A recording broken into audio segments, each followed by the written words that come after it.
तर जुमडे सरांनी शेताच्या गुणासंबंधी प्रश्न आणि द्रव्य औषधी गुणासंबंधी प्रश्न या दोन प्रकरणाचं वाचन या ठिकाणी अतिशय सुंदरपणे केलेलं आहे. आता अगदी शेवटचेच हे प्रकरण आहेत. यानंतरचं एक धनुर्धारीच्या गुणासंबंधी एक प्रकरण आहे आणि भोजनाच्या गुणासंबंधी आणि नंतर उपसंहार. तर असा हा मिलिंद प्रश्न आपण मागच्या जवळपास 5 महिने 6 महिने होत आलेले आहेत. आपण हा सविस्तरपणे समजून घेण्याचा प्रयत्न करत आहोत. तर यामध्ये शेताच्या गुणासंबंधी प्रश्न ह्या प्रकरणामध्ये शेताला कालव्याद्वारे पाणी दिल्या जाते. तर शेत आपल्या परिचयाचा विषय आहे. अनेक लोकांकडे शेत आहे. अनेक लोकांनी शेत पाहिलेले आहेत आणि अनेक लोकांनी शेतामध्ये जे काही पेरल्या जाते, उगवते, जे काही अनाज आपल्याला प्राप्त होते, गहू, तांदूळ, डाळ, जे काही आपल्याला प्राप्त होते ते शेतामध्येच पेरल्या जाते. तर ह्या गोष्टी आपल्यासाठी काही नवीन नाही. शेत ही गोष्ट आपल्यासाठी नवीन नाही. आणि शेताला पाणी पुरवठा व्हावा म्हणून मोठे मोठे कालवे बांधल्या जातात, तळे बांधल्या जातात, नहर ज्याला आपण हिंदीमध्ये म्हणतो. तर अशा पद्धतीचे नहर बांधून, कालवे बांधून पाणी अडवून ते शेतापर्यंत पोहोचविण्याच्या ज्या काही उपाययोजना सरकारद्वारे केल्या जाते आणि त्या कालव्यातून पाणी त्यांच्या शेतापर्यंत येऊन एक खूप सुंदर आणि भरघोस असं पीक शेतकरी घेत असतात अनेक ठिकाणी जिथे अशी कालव्यांची सोय आहे. आणि म्हणून इथे म्हटलेलं आहे की शेताला कालव्याद्वारे पाणी दिल्या जाते. तर एक विशिष्ट व्यवस्था पाणी अडवून, नहर निर्माण करून, कालवे निर्माण करून ते पाणी शेतापर्यंत आणल्या जाते. तर आता हा एक गुण शेतीचा गुण म्हणून म्हटलेला आहे, शेताचा गुण. तर मग हा गुण आपल्याला कशा पद्धतीने ग्रहण करायचा आहे? तर मग या ठिकाणी ते म्हणतात, साधक भिक्खूने सुचरित्र संपन्नता. आता सुचरित्र ही शब्द आपल्या परिचयाचा आहे आणि संपन्नता ही आपल्या परिचयाचा शब्द आहे. तर आपण संपन्न झालं पाहिजे, आपण परिपूर्ण झालं पाहिजे, आपण खूप सारं संचय केलं पाहिजे ना. संपन्नता कशाला म्हणतो? की ज्याच्याकडे अन्नधान्य आहे, पैसा आहे, विपुल धनसंपत्ती आहे, अशा माणसाला आपण काय म्हणतो? तो संपन्न व्यक्ती आहे. तर ही जी संपन्नता या ठिकाणी म्हणते नागसेनानी सांगितलेली आहे ती भौतिक स्वरूपाची संपन्नता नाही. म्हणजे भौतिक पद्धतीची संपन्नता आपण साधू नये असा याचा अर्थ नाही. तर भौतिक संपन्नता साधण्याबरोबरच जी मानसिक संपन्नता आहे ती आपण साधली पाहिजे. आणि म्हणून या ठिकाणी जी संपन्नता आलेली आहे ती चरित्राच्या संबंधाने आलेली आहे. आणि ते चरित्र कसं असलं पाहिजे? तर सुचरित्र असं असलं पाहिजे. सु म्हणजे चांगलं, सु म्हणजे निर्मळ, नाही का? तर अशा सुचरित्राची संपन्नता आपल्याला साधता आली पाहिजे. आणि ही सुचरित्राची संपन्नता आपण शिलाचरण करून, ध्यान करून, प्रज्ञेचा विकास करून, म्हणजे धम्ममार्गावर आरूढ होण्यासाठी बुद्धाने जी त्रयसूत्री सांगितलेली आहे, शील, समाधी आणि प्रज्ञा, या तीनही त्रयसूत्रीचा आपल्या जीवनामध्ये अवलंब करून, त्याचा वापर करून, त्याला आचरणामध्ये आणून आपण आपल्या जीवनाची, आपल्या मनाची संपन्नता आपण प्राप्त करत असतो. तर अशा पद्धतीनं जसं शेताला कालव्याद्वारे पाणी दिल्या जाते तसंच शेत काय आहे इथे? तर आपलं मन म्हणजे हे शेत आहे. आणि आपल्या मनामध्ये जे तण वापलेलं आहे, जे अनावश्यक उगवलेलं आहे, त्या अनावश्यक उगवल्याला पहिल्यांदा अगोदर साफ करावं लागते, तेव्हा त्या ठिकाणी काहीतरी पेरणी करता येते. शेतकरी काय करतो? तर जे तण वापलेला आहे, जो कचरा आहे, तो कचरा अगोदर तो बाहेर काढतो, जमिनीला साफ करतो, जमिनीला नांगरतो, भुसभुशीत करतो आणि मग त्याच्यामध्ये बी पेरतो, मग त्याच्यामध्ये तो पेरणी करतो. तर इथे जे शेत म्हटलेलं आहे ते आपलं मन आहे आणि आपल्या या मनाची नांगरणी वखरणी करावं लागतं. अनावश्यक जे तृण आहे, अनावश्यक जो कचरा आहे तो बाहेर फेकून द्यावा लागतो, बाहेर काढावा लागतो. शेत साफ करावं लागते, त्याची मशागत करावी लागते अगोदर. आणि मग त्यामध्ये आपण जेव्हा सद्गुणांची पेरणी करतो तेव्हा त्यातून विपुल पीक आपण घेत असतो ना. हे पुढे आलेलं आहे विपुल पीक घेणं. तर अशा पद्धतीनं सुचरित्र संपन्नता ही शिलाचरणाच्या आधारावरच निर्माण होत असते. या सदाचारी समाजाची एक प्रकारे संकल्पना बाबासाहेब आंबेडकरांनी ठेवलेली आहे. तर समाज कसा असला पाहिजे? सदाचारी असला पाहिजे. तर सदाचरणाच्या आधारावर समाजाची निर्मिती झाली पाहिजे, समाजाची रचना झाली पाहिजे. कारण सदाचार नसेल तर सामाजिक जीवन अस्तव्यस्त होणार, सामाजिक जीवन विस्कळीत होणार. समाजामध्ये एक अशा पद्धतीचं वातावरण निर्माण होणार जे समाजासाठी पोषक नाही. आणि म्हणून समाजाचं पोषण व्हायचं असेल तर सदाचाराच्या, सुमार्गाच्या, शिलाचरणाच्या आधारावरच होऊ शकते. आणि म्हणून बाबासाहेबांनी बुद्ध आणि त्यांच्या धम्ममध्ये सदाचाराला किती महत्त्व दिलेलं आहे. बुद्धाने सदाचाराला किती महत्त्व दिलेलं आहे. आणि ही सुचरित्र संपन्नता सदाचाराच्या मार्गाने जाऊनच आपल्याला प्राप्त करता येते, ठीक आहे नाही. आणि म्हणून आपल्या सर्वच गोष्टीचा पाया जर काही असेल तर तो आहे शील आणि सदाचार, मॉरल. आणि म्हणून ही मॉरॅलिटी, हे शिलाचरण अतिशय महत्त्वाचं आहे आणि त्यातूनच आपल्या चरित्राची संपन्नता आपल्याला साधता येते. आणि म्हणून भिक्खूने, उपासकाने, साधकाने त्या पद्धतीची संपन्नता, चारित्रिक संपन्नता, सुचरित्र संपन्नता आपल्यामध्ये निर्माण आपल्याला करता आली पाहिजे. जसं कालव्याद्वारे पाणी दिल्या जाते त्याच पद्धतीनं आपल्या मनाला तसं सुसंस्कारित करून आपण आपल्या मनाची मशागत केली पाहिजे, है ना. पीक घेण्यासाठी आपलं मनरूपी शेत तयार केलं पाहिजे, असं या ठिकाणी म्हटलेलं आहे. तर इथे कालवे म्हणजे काय? तर कालवे म्हणजे बुद्धांनी जे सांगितलेले मार्ग आहे ते मार्ग म्हणजे कालवे. आणि त्या मार्गाने आपल्यापर्यंत जी धम्म शिकवण येत असते त्या धम्म शिकवणीला आपण आत्मसात करून आपल्या मनाला काय देत असतो? पाणी देत असतो. कालव्याद्वारे पाणी दिल्या जाते म्हटलं ना. तर या धम्मरूपी पाणी आपण आपल्या मनामध्ये, आपल्या मनाच्या शेतीमध्ये काय करत असतो? तर त्या मनाच्या शेतीमध्ये आपण हे धम्मरूपी शिकवणीचं जे काही पाणी आहे ते पाणी आपण त्या जमिनीला देत असतो. आणि मग त्यातून आपल्याला ज्या पद्धतीचं पीक पाहिजे आहे त्या पद्धतीचं पीक आपण या ठिकाणी ग्रहण करू, म्हणजे निर्माण करू शकतो. तर इथे हा शेतीचा पहिला गुण ग्रहण केला पाहिजे असं म्हटलेलं आहे. नंतर काय म्हटलेलं आहे? शेतात बांध बांधलेले असतात आणि त्या बांधामुळे पाण्याला अडवून धानाला वाढविले जाते. तर आपल्याला शेतामध्ये बांध बांधलेले आपल्याला दिसतात, छोटे छोटे बांध बांधून. तर त्यामध्ये वेगवेगळे पिकं घेतल्या जातात.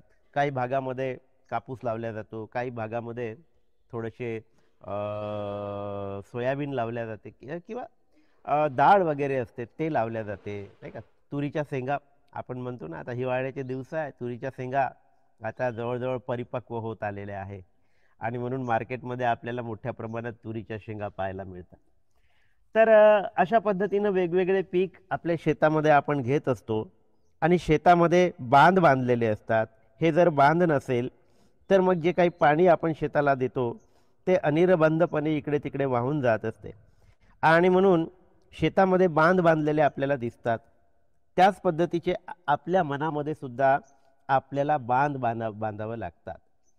तर बांध बांधून जसं ते बांधामुळे पाण्याला अडवून धानाला वाढविल्या जाते, पाणी अडवल्या जाते.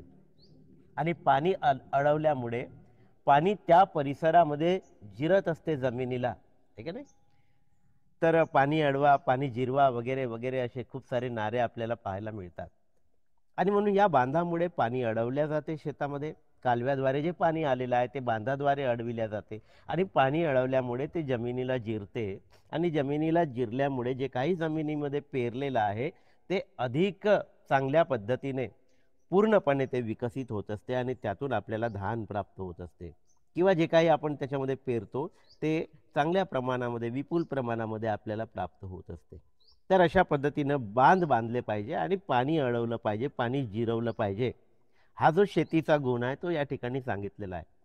आता तो आपल्याला कसा ग्रहण करायचा आहे, कोणतं पाणी जिरवायचं आहे, कोणता बांध बांधायचा आहे, तर इथे म्हटलेलं आहे की भिक्खूने शील व संकोच रूपी बांधांनी युक्त असले पाहिजे. तर हा बांध आपल्याला बांधायचा आहे, शीलरूपी बांध आणि संकोच रूपी बांध. तर संकोच करणे म्हणजे काय? संकोच करणे म्हणजे लज्जा बाळगणे. तर आपल्याला लज्जा बाळगता आली पाहिजे. लज्जा कशा संदर्भाने बाळगता आली पाहिजे? जे काही आपण दुष्कृत्य करतो, जे काही अकुशल कर्म करतो, ते अकुशल कर्म करण्याची, जे काही वाणीचे, कायाचे, मनाचे आपण जे काही दुष्कर्म करतो, त्या दुष्कर्माप्रती आपल्याला आपल्या कर्माची लज्जा वाटली पाहिजे. लज्जा वाटली पाहिजे.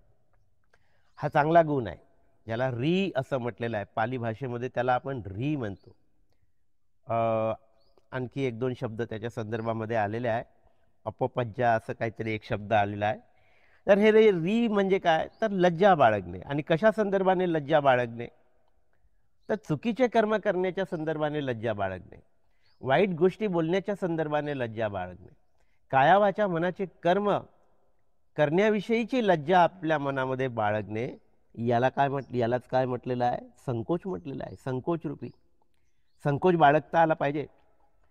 तर एखादी दुष्कर्म करताना आपल्या मनामध्ये हा विचार करता आला पाहिजे की नाही, हे दुष्कर्म आहे आणि त्याविषयी आपण नक्कीच संकोच बाळगला पाहिजे. तर हे शिलाचरणाचं बांध, हे संकोचाचं बांध आपण ज्यावेळेस बांधतो तेव्हा जे काही आपण ग्रहण करतो ते वाहून जात नाही. जे काही कुशल ग्रहण करतो, जे काही चांगलं ग्रहण करतो, जे काही सम्यक आपण ग्रहण करतो, तर ते आपल्या मनामध्ये झिरपते, ते इकडे तिकडे वाहून जात नाही. आणि असा हा बांध नसेल तर, आणि अनेकाच्या मनामध्ये, अनेकाच्या चित्तामध्ये असे बांध नसल्यामुळे जे काही ते ग्रहण करतात ते इकडे तिकडे विस्कळीतपणे चाललं जातं, ते झिरपत नाही. ते मनाने त्या पद्धतीनं ग्रहण करत नाही. त्यांच्या मनामध्ये ते झिरपत नसल्यामुळे पाहिजे तो परिणाम साधताना ते लोक आपल्याला दिसत नाही. असे लोक ज्यांच्या मनामध्ये शिलाचा बांध नसतो, संकोचाचा बांध नसतो, अशा चित्तामध्ये आपण धम्मरूपी, ज्ञानरूपी पाण्याचा कितीही वर्षाव केला तरी मात्र त्या मनाच्या, त्यांच्या शेतीला बांध नसल्यामुळे, शिलाचा, संकोचाचा बांध नसल्यामुळे हे धम्मरूपी पाणी त्यामध्ये झिरपत नाही, ते इकडे तिकडे वाहून जाते. आणि ते पाणी त्या ठिकाणी झिरपत नसल्यामुळे त्यातून जे काही पीक यायचं किंवा त्याचा जो काही त्याच्या जीवनामध्ये परिणाम साधायचा तो साधल्या जात नाही. आणि हे वास्तविकता आहे. ही बाब आपल्याला प्रकर्षानं, जेव्हा तुम्ही हे ऐकत आहात तेव्हा याचं जेव्हा चिंतन करतात, तेव्हा चिंतन करताना अनेक लोक आपल्याला दिसतात, ज्यांना काही चांगलं सांगण्याचा आपण प्रयत्न करतो, ज्याचं मन वळवण्याचा आपण प्रयत्न करतो, ज्याला अकुशल काम करण्यापासून परावृत्त करण्याचा आपण प्रयत्न करतो, परंतु असे लोक प्रतिसाद देत नाहीत, कारण त्यांच्या मनाला शिलाचा, संकोचाचा बांध नसतो, ते अनिर्बंध असतात. आणि असा बांध नसल्यामुळे जे धम्मरूपी पाणी आपण त्याच्या मनामध्ये टाकण्याचा प्रयत्न करतो ते झिरपत नसल्यामुळे त्याच्या मनात पीक येत नाही, त्याच्या मनाच्या शेतीमध्ये पीक येत नाही, सद्गुणांचं पीक येत नाही, कुशलांचं पीक येत नाही. आता याचा अर्थ किती स्पष्टपणे या ठिकाणी आपल्याला समजलेला आहे की नाही? आणि म्हणून आपल्याला काही प्राप्त करायचं असेल, चांगलं पीक प्राप्त करायचं असेल, आपल्याला चांगले परिणाम प्राप्त करायचे असेल, तर आपल्या मनाला आपण बांध लावला पाहिजे. आणि म्हणून हा बांध शीलरूपी बांध आहे, हा बांध संकोचरूपी बांध आहे. आणि हा बांध जेव्हा आपण आपल्या मनाभोवती निर्माण करतो त्यावेळेस जे जे पाणी आपण प्राशन करतो, जे जे धम्मज्ञान आपण प्राप्त करतो, ते योग्य पद्धतीनं झिरपल्या जाते. आणि जेव्हा योग्य पद्धतीनं परिपूर्णपणे ते पाणी त्या ठिकाणी झिरपल्या जाते, ते ज्ञान झिरपल्या जाते, ते ज्ञान आत्मसात केल्या जाते, तेव्हा ते ज्ञान अंगीभूत होते. तेव्हा ते ज्ञान आपण आत्मसात करतो, आचरणामध्ये आणतो. आणि जेव्हा आत्मसात करतो आणि आचरणामध्ये आणतो तेव्हा त्याचे परिणाम आपल्या जीवनामध्ये दिसून पडतात. यालाच पीक म्हटलेलं आहे. असं पीक प्रत्येकाला घेता आलं पाहिजे. आणि असं पीक कोण घेतो? तर असं पीक जो कुशल शेतकरी आहे, जो दक्ष आहे, जो निगराणी करतो आपल्या शेताची, जो आपल्या शेतामध्ये जे काही करायचं ते योग्य पद्धतीनं करतो, आळस न करता करतो, सचेत राहून करतो, त्याला त्याच्या शेतामध्ये भरपूर पीक आलेलं आपल्याला पाहायला मिळतं. तो कुंपण घालतो, आपल्या शेताला कुंपण घालतो की नाही? म्हणजे शेतामध्ये उत्पन्न झालेलं पीक खाऊ नये म्हणून यासाठी तो कुंपण घालतो, जनावरांपासून आपल्या शेतामध्ये आलेल्या पिकाचं रक्षण करतो. अनेक ठिकाणी आपल्याला ते शॉक देणारे तार सुद्धा बांधलेले आपल्याला दिसतात, की तो प्राणी त्या ठिकाणी आला तर त्याला शॉक लागला पाहिजे आणि तो परत आपल्या शेतामध्ये आला नाही पाहिजे. आजकाल अशी व्यवस्था आहे की फक्त शॉक लागतो, तो प्राणी मरत नाही. तर अशी सुद्धा व्यवस्था शेतामध्ये शेतकरी करताना दिसतो. तो किती दक्ष आहे. आणि म्हणून अशी दक्षता आपल्या चित्ताच्या प्रती आपल्याला बाळगता आली पाहिजे. आणि ही दक्षता जेव्हा आपण बाळगतो, हे आवरण आपण ज्यावेळेस निर्माण करतो, बांध आपण निर्माण करतो, त्यावेळेस काय होते? तर संकोचरूपी बांधाने युक्त होऊन श्रामण्याचे रक्षण करून 4 श्रामण्य फळांना ग्रहण केले पाहिजे. तर इथे आपण काय करतो? श्रामण्याचे रक्षण करतो. श्रामण्याचे रक्षण करतो म्हणजे काय? तर आपल्या कुशलांचं आपण रक्षण करतो. आपल्या कुशलांना एक प्रकारे सुरक्षित करण्याच्या सगळ्या उपाययोजना आपण करत असतो. जे बुद्धाचा जो काही धम्म आपण आत्मसात करतो, ज्यामध्ये आर्याष्टांगिक मार्ग आहे, या आर्याष्टांगिक मार्गाचं जेव्हा आपण पालन करतो तेव्हा सम्यक व्यायाम सुद्धा आपण करत असतो. आणि सम्यक व्यायाम म्हणजेच काय आहे? तर ते एक प्रकारचा बांध आहे. या बांधाला बांधून आपण आपल्या मनाचं रक्षण करण्याचा प्रयत्न करतो ना. आणि या रक्षणातून काय होते? आपल्या मनाचा अधिक विकास होते. अधिक विकास होते म्हणजे काय? तर शेतीमध्ये जसं शेत फुलते ना, त्या फळाला येते आणि चांगलं पीक येते, त्याला भरघोस असं पीक येते. आणि ते भरघोस पीक आल्यानंतर त्यातून त्याचा जो काही परिणाम, त्याची अर्थव्यवस्था जी काही मजबूत होते ते आपल्याला पाहायला मिळते. आणि म्हणून याला फळ म्हटलेलं आहे. त्यातून तो अर्थार्जन करतो, म्हणजे फळ प्राप्त करतो. तर आपण सुद्धा अशा पद्धतीचं शिलाचं बांध बांधतो. प्रज्ञारूपी पाण्यानं आपल्या मनाचं सिंचन करतो. ते पाणी त्या ठिकाणी झिरपल्या जाते. ते ज्ञान ज्यावेळेस झिरपल्या जाते, त्या ज्ञानातून सत्याचा बोध होते. आणि त्या ज्ञानातून सत्याचा जेव्हा बोध होते तेव्हा आपल्याला श्रामण्याचे एक एक फळ मिळायला लागतात. आणि हे 4 प्रकारचे फळ आहे. याच्या अगोदर आपण या बाबतीमध्ये अनेकदा चिंतन केलेलं आहे, सांगितलेलं आहे. श्रोतापन्न अवस्था, सकृदागामी अवस्था, अनागामी अवस्था आणि अर्हत अवस्था. तर ह्या ज्या 4 अवस्था आहेत त्या क्रमाक्रमाने आपण प्राप्त करत जातो. आणि यालाच पीक म्हटलेलं आहे. तर जेवढ्या प्रमाणामध्ये आपण त्या पद्धतीचं बीज पेरू, जेवढ्या प्रमाणामध्ये सिंचन करू, पाणी जेवढ्या प्रमाणामध्ये झिरपेल, त्या प्रमाणामध्ये आपल्याला या श्रामण्याचे जे काही हे आहेत, फळ आहेत, तर ते फळ आपल्याला हळूवारपणे का होईना पण ते प्राप्त होत जाईल. तर शेतीचा हा गुण अतिशय महत्त्वाचा असा गुण आहे. आणि शेतीकडे पाहत असताना शेतीची जी व्यवस्था आहे, शेतीमध्ये पीक काढण्याची जी काही व्यवस्था आहे, ती आपल्या मनाला या ठिकाणी लागू होते. आणि आपल्या मनामध्ये अशा या सद्गुणांचं पीक, अशा या श्रामण्याच्या फळाचं पीक आपल्याला घ्यायचं असेल तर आपणही आपल्या मनाला बांध बांधले पाहिजे. शिलाचे, संकोचाचे बांध आपल्याला बांधता आले पाहिजे.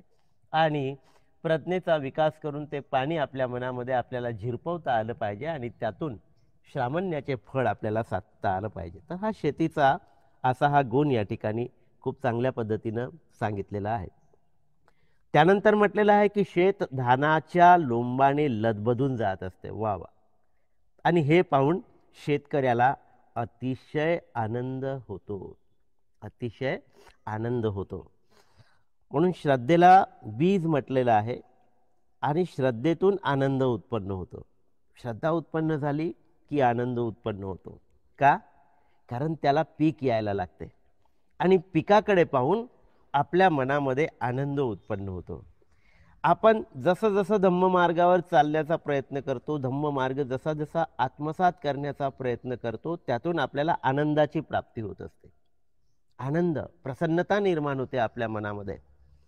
आणि म्हणून या प्रसन्नतेनं शेतधानाच्या लोंबाणी लदबदून जात असते असं म्हटलेलं आहे. तर आपण बघितलं, शेताचं निरीक्षण करत असताना विशेषतः शेत जेव्हा परिपक्व अवस्थेमध्ये येते, शेतात जे काही आपण पेरतो ते कापण्याच्या अवस्थेमध्ये ज्यावेळेस येते, त्यावेळेस आपण शेत कसं दिसते, तर आपल्याला असं दिसतं की जे झाडं आहेत ते मोठे मोठे झालेले आहेत. आणि जसं कापसाचं निरीक्षण करतो आणि ते कापसाचे बोंड हळूवारपणे फुटायला लागतात. हळूवारपणे ते म्हणजे फुटले म्हणजे आपल्याला ते पांढरं शुभ्र जे काही कापूस आहे, तो कापूस त्या ठिकाणी त्याचं दर्शन व्हायला लागते. आणि या संपूर्ण शेताचं जेव्हा निरीक्षण करतो आपण, तेव्हा पांढरंच पांढरं पांढरंच पांढरं आपल्याला दिसून पडते. आणि ते जे दृश्य असते ते अतिशय मनोरम असं दृश्य आपल्याला पाहायला दिसते. आणि त्या अशा या परिपक्व झालेल्या शेताकडे पाहून शेतकऱ्याचं मन आल्हादित होत असते, आनंदित होत असते. का? कारण त्याने जे काही मेहनत केलेली आहे, कारण त्याने जे काही परिश्रम केलेला आहे, त्या परिश्रमाचं फळ तो आपल्या उघड्या डोळ्यांनी आपल्या शेतामध्ये झालेले त्या कापसाकडे पाहून पाहत असतो. आणि त्यातून खरोखरच त्याच्या मनामध्ये एक प्रकारची प्रसन्नता निर्माण होत असते. तर जेव्हा आपल्या मनामध्ये असं सिंचन करतो आणि त्यातून जे काही पीक येत असते, त्या पिकाकडे पाहून, त्या परिणामाकडे पाहून आपलं मन सुद्धा प्रसन्नतेनं भरून जाते, आनंदाने भरून जाते. आणि हा शेतकऱ्याला जसा अतिशय आनंद होतो, थोडेसे बी पेरून पुष्कळ धन उत्पन्न करतो आणि पुष्कळ धान पेरून पुष्कळ धान होत असते. तर जेवढ्या प्रमाणामध्ये तो पेरणी करतो त्या प्रमाणामध्ये त्याला ते पीक प्राप्त होताना आपल्याला दिसते. आणि त्यातून त्याच्या मनामध्ये प्रसन्नता निर्माण होत असते. तर त्याचप्रमाणे हे राजा, साधक भिक्खूने उन्नती संपन्न होऊन विपुल प्रमाणात फळ देणारे झाले पाहिजे. दान देणाऱ्यांना प्रसन्न केले पाहिजे. ज्याप्रमाणे अल्प प्रमाणात देऊनही पुष्कळ होत असते व पुष्कळ देऊनही पुष्कळ होत असते. अल्प प्रमाणामध्ये दिलं तरी त्याचेही परिणाम फार मोठे येत असतात. कारण दानाची जी भावना आहे, ती दानाची भावनाच फार प्रबल असते. आणि इथे भावनेला महत्व आहे. तुम्ही किती देता त्याला महत्व नाही आहे. तुम्ही जे देता ते श्रद्धायुक्त अंतःकरणाने देता. तुम्ही जे देता ते करुणापूर्ण अंतःकरणाने देता. त्या ठिकाणी लोकांना दुःखमुक्त करण्याची जी काही भावना असते, लोकांना दुःखी पाहून तुमच्या मनामध्ये जी काही करुणा उत्पन्न होते आणि त्या करुणापोटी त्याला त्याच्या दुःखातून मुक्ती हो, या विचारातून, या श्रद्धेतून, या भावनेतून जेव्हा तुम्ही दान देता, तेव्हा ते दान थोडंसं आहे की मोठं आहे याला काही एक किंमत नसते. तर किंमत असते तुमच्या मनामध्ये उत्पन्न झालेल्या त्या भावनेला. आणि ही भावना जेव्हा प्रबळ असते, ही भावना जेव्हा व्यापक असते, त्यावेळेस त्याचे जे परिणाम येतात ते तुम्ही छोटंसं पेरा किंवा पुष्कळ पेरा, परिणाम मात्र सारख्या पद्धतीनं साधल्या जात असते. आणि म्हणून ही धम्माची जी देणगी आहे किंवा ही जी काही धम्माच्या द्वारे रुजणारी भावना आहे, त्या भावनेला अधिक महत्त्व भगवान बुद्धाने दिलेलं आहे. तर चित्तामध्ये ती भावना उत्पन्न झाली की माणूस थोडंसं दिलं काय आणि जास्त दिलं काय, तर त्याचे परिणाम जे आहे, म्हणून इथे असं म्हटलेलं आहे की अल्प प्रमाणात देऊनही पुष्कळ होत असते आणि पुष्कळ देऊनही पुष्कळ होत असते. तर अशा पद्धतीनं साधक भिक्खूने आपल्या मनाच्या शेतीला विकसित केलं पाहिजे. भरपूर त्याच्यातून काय, तर आपलं मन सुद्धा कसं झालं पाहिजे, तर शेत जसं धानाच्या लोंबानी लबलबून जाते, तसं आपलं चित्त सुद्धा सत्कर्मांनी, सद्गुणांनी, कुशल विचारांनी लबलबून गेलं पाहिजे. हो ना? काय कल्पना आहे बघा, शेतीची कल्पना किती महत्वाची कल्पना आहे. आपलं मन सुद्धा सद्गुणांनी असं लबलबून गेलं पाहिजे, उत्तम गुणांनी लबलबून गेलं पाहिजे, है ना? आणि जेव्हा आपलं मन असं सद्गुणांनी लबलबून जाते, उत्तम गुणांनी, कुशलांनी जेव्हा लबलबून जाते, तेव्हा शेतकरी काय करतो, तर आपल्याकडे जे काही पीक होत असते, आपल्याला माहित असेल की आपले नातेवाईक आपल्या घरी जेव्हा त्यांचं आगमन होते अशा परिस्थितीमध्ये, तेव्हा ते थैली भरून आपल्यासाठी शेंगा घेऊन येतात. आणि त्याचं ते काही मूल्य घेत नाही आपल्याकडून, किंवा अचानकपणे आपण त्यांच्या गावाला गेलो तर आपल्याला आपल्या शेतामध्ये नेऊन आपल्याला त्या शेंगा ते तोडून देतात आणि त्याचं मूल्य सुद्धा आपल्याकडून ते घेत नसतात. किंवा अनेकदा तर फोन येतात, अहो शेंगा झालेल्या आहे, या ना आमच्या गावाला, या शेंगा खायला. अशा पद्धतीचे निमंत्रण सुद्धा आपले नातेवाईक आपल्याला पाठवत असतात, फोन करून बोलवत असतात. आणि अशा पद्धतीने जेव्हा एखाद्याला पीक प्राप्त होते तेव्हा तो सरळ हाताने दान सुद्धा देत असतो, है की नाही? आणि दान देणं ही अत्यंत चांगली अशी भावना आहे. आपल्याला सुद्धा असं सरळ हाताने दान देता आलं पाहिजे. अनेक लोकांकडे खूप असते, विपुल असते, परंतु देण्याची भावनाच नसते. आणि म्हणून एक शेतकरी सहजपणे आपल्या पिकामध्ये उत्पन्न झालेला पिकातला जो वाटा आहे तो अतिशय श्रद्धेनं, अतिशय उदार अंतःकरणानं जो वाटून टाकतो, वाटतो, देतो, आहे की नाही? तो अल्प जरी देत असला ना तरी त्याच्या पाठीमागची जी काही आपल्याप्रती आपुलकीची भावना आहे, ती आपल्या त्या आपुलकीच्या भावनेने ज्या वेळेस तो देतो तेव्हा ही भावना अतिशय महत्त्वाची असते. आणि म्हणून आपल्याला सुद्धा देता आलं पाहिजे. आपण आपल्या मिळकतीचा वाटा, त्या वाट्यामध्ये आपल्याला इतरांना सहभागी करून घेता आलं पाहिजे. त्याचं दुःख कमी करण्यासाठी त्याला मदत करण्याची भावना आपल्यामध्ये सुद्धा वृद्धिंगत झाली पाहिजे. आणि पारमितांमध्ये हीच भावना पहिल्या क्रमांकावर आलेली आहे, ज्याला आपण दान म्हणतो. तर अशा पद्धतीने जेव्हा फळ प्राप्त होते त्या फळाचा वाटा आपल्याला इतरांना देता आलं पाहिजे. आणि म्हणून यालाच काय म्हटलेलं आहे, तर फळ देणारे झाले पाहिजे, दान देणाऱ्यांना प्रसन्न केले पाहिजे. तर आपल्याला जे मिळकत प्राप्त होते, धम्मरूपी मिळकत प्राप्त होते, ती धम्मरूपी मिळकत जी आहे आपल्याला काय करावं लागते, वाटावं लागते. बुद्ध आपल्याला काय सांगतात, जे काही तुम्ही संग्रह करता, जे काही तुम्ही मिळवता ते स्वतःसाठीच मिळवत नाही, तर त्यामध्ये इतरांचाही वाटा असतो. एक समाजाचा घटक म्हणून ज्या समाजामध्ये आपलं पोषण होते, ज्या समाजाचा आपल्या उन्नतीसाठी, आपल्या विकासासाठी हातभार लागतो, त्या समाजाचं काहीतरी देणं आपल्यावर लागतं. ज्यालाच आजच्या सामाजिक परिभाषेमध्ये आपण पे बॅक टू सोसायटी म्हणतो. पे बॅक टू सोसायटीची भावना आपल्या लोकांमध्ये वृद्धिंगत झाली पाहिजे. आपल्याला मदत करता आली पाहिजे आपल्या समाज घटकाला, त्याला काहीतरी देता आलं पाहिजे. आणि हा जो देण्याचा सद्गुण आहे, तो देण्याचा सद्गुण आपल्यामध्ये विकसित करता आलं पाहिजे. आणि म्हणून दान देणाऱ्यांना प्रसन्न करता आलं पाहिजे. अल्प प्रमाणात देऊनही पुष्कळ होत असते आणि हे समजावून सांगितले पाहिजे. इथे हे राजा हा शेताचा तिसरा गुण आपल्याला ग्रहण करायचा आहे. आणि मग इथं म्हटलेलं आहे की विनयधर स्थविर उपालीने. विनयधर का म्हटलेला आहे, उपालीला विनयधर का म्हटलेला आहे? विनयामध्ये अत्यंत पारंगत असा होता. वेगवेगळ्या भिक्षूंच्या वेगवेगळ्या आपल्याला ज्या काही अभिज्ञा पाहायला मिळतात, जे काही त्यांचे गुण पाहायला मिळतात. प्रज्ञावान म्हटल्यानंतर सारीपुत्ताची आठवण होते. धुतांगधारी म्हटल्यानंतर आपल्याला महाकाश्यपाची आठवण होते, आहे की नाही? रिद्धी बलाची आठवण झाली की आपल्याला महामोगलांची आठवण होते. त्याच पद्धतीनं विनयधर म्हटल्यानंतर उपालीचीच आठवण होते. उपाली अत्यंत विनयधर असा माणूस होता. आणि म्हणून विनय पिटकाचं जेव्हा संगायन झालं तेव्हा ते संगायन उपालीनं केलेलं आहे, हे आपल्याला याचं स्मरण होत असते. आणि म्हणून विनयधर उपाली, आणि त्यांनी काय म्हटलं, शेताच्या उपमेप्रमाणे धानाच्या लोंबीसारखे विपुल फळ देणारे झाले पाहिजे. तर इतरांना फळ देता आलं पाहिजे. तर शेतकरी ते धनधान्य आपल्यापुरतंच मर्यादित ठेवते का? नाही नाही, मी पेरलं, मी कष्ट केले, मी कोणाला देणार नाही, मीच आपल्या घरी याला संग्रह करून ठेवतो, असं म्हणतो का? असं जर केलं तर विश्वामध्ये जे लोक जगत आहेत त्यांचं भरण पोषण कसं होईल? भारतामध्ये जे लोक जगतात त्यांचं भरण पोषण कसं होईल? आणि म्हणून आपल्या शेतामध्ये पेरलेलं जे काही धान्य आहे तो मार्केटमध्ये आणून जे काही त्याच्या मिळकतीचा, त्याच्या श्रमाचा मोबदला आहे तो प्राप्त करून तो लोकांसाठी प्रवाहित करीत असतो. तो लोकांसाठी ते धनधान्य खुलं करून देत असतो आणि ते धनधान्य आपल्यापर्यंत पोहोचते आणि म्हणून त्यातून आपलं पोषण होते. म्हणजे आपल्या पोषणासाठी त्या शेतकऱ्याचा किती मोठा परिश्रम आहे, त्याचा वाटा आहे की नाही?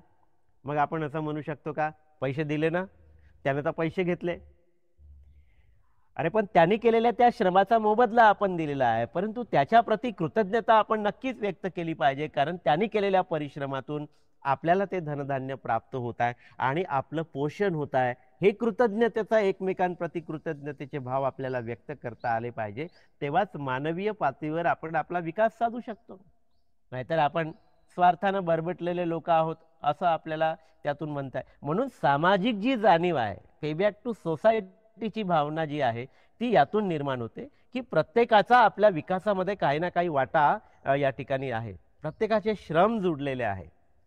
प्रत्येकाचे श्रम आपण घर बांधलं, श्रम जुडलेले आहे इतरांचे. ठीक आहे, त्यांनी मेहनत केली, मोबदला दिला, पण त्यांनी ते केलं नसतं तर आपल्याला उत्तम असं घर बांधता आलं नसतं आणि त्या घरामध्ये आपल्याला राहता आलं नसतं. तर म्हणून इतरांना देण्याची जी वृत्ती आहे ती देण्याची वृत्ती आपल्या मनामध्ये निर्माण झाली पाहिजे. तर हा शेतीचा जो काही गुण आहे तो शेतीचा गुण आपल्यामध्ये आपल्याला विकसित करता आला पाहिजे. तर 9:21 झालेले आहे. तर आपण सर्वांनी शांतपणे मला ऐकून घेतलं त्याबद्दल आपण सर्वांचं खूप खूप पुण्यानुमोदन करतो. इथेच थांबतो. नमो बुद्धाय. जय भीम.